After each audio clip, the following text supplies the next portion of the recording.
ำในใจที่เขาส่งไลน์มาทักคำว่ารักที่เขาฝากเธอผ่านเฟซต่อให้โง่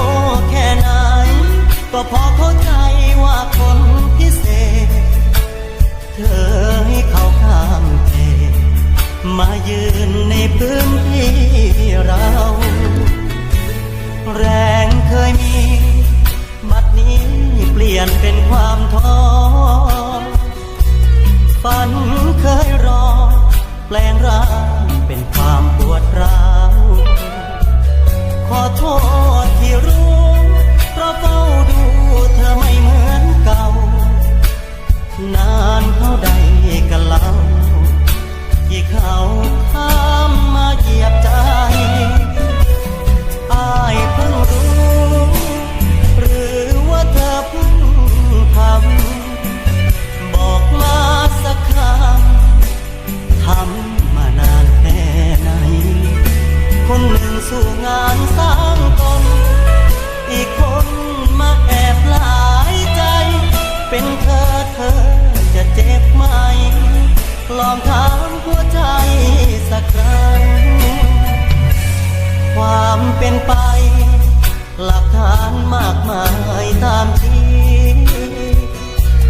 ลบเรื่องนี้เรื่องนั้นก็ยังตกค้างจะปลอบคำไหนแต่ความไว้ใจยังไงก็พังจากนี้ต้องทำไงบ้าง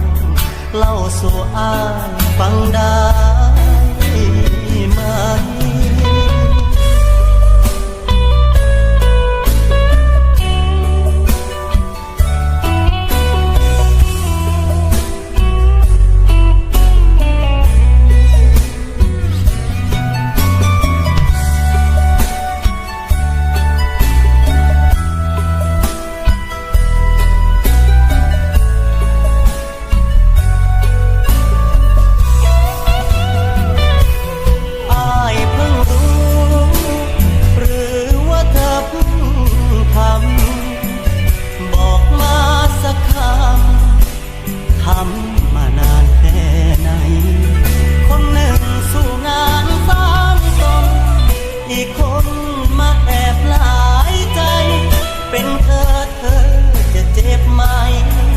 ลองถามหัวใจ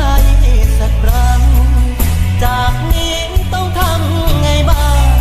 อย่าบอกเด้อว่าให้